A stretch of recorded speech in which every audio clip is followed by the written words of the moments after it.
I don't have many posters up in my Senedd office, but there is one which reads, "Homes, not hospitals."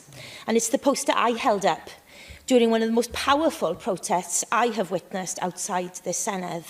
As chair of the cross-party group on learning disabilities, I had already heard from Dr Dawn Kavanagh and the Stolen Lives campaign about the harrowing and completely unacceptable treatment of people with learning disabilities and autistic people who are inappropriately detained in secure mental health settings because they are disabled.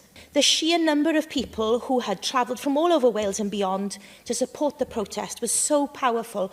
It's a fact that the human rights of people with a learning disability and or autism are being breached by them being wrongly placed in these units because the services are not there for them in their communities. So it really saddens me today that we're having this debate, because what the motion asks for should already be happening.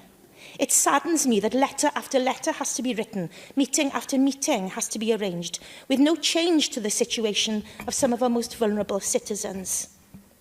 And families just find themselves in what feels like a maddening, frustrating, baffling nightmare of process, bureaucracy, and crucially, unaccountability. What we really need is a recognition that there is a problem, no defensiveness, and a recognition that there's a solution also with the right political will, a commitment to listen and act, and ensure that the rights-based approach is taken here.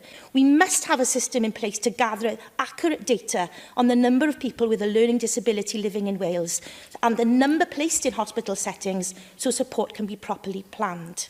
It saddens me people have to come to the Senedd steps to get the government's attention.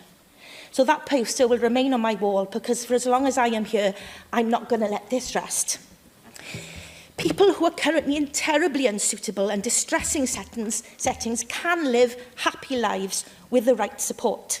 Because if we continue this injustice to happen, we're not living in a civilised country.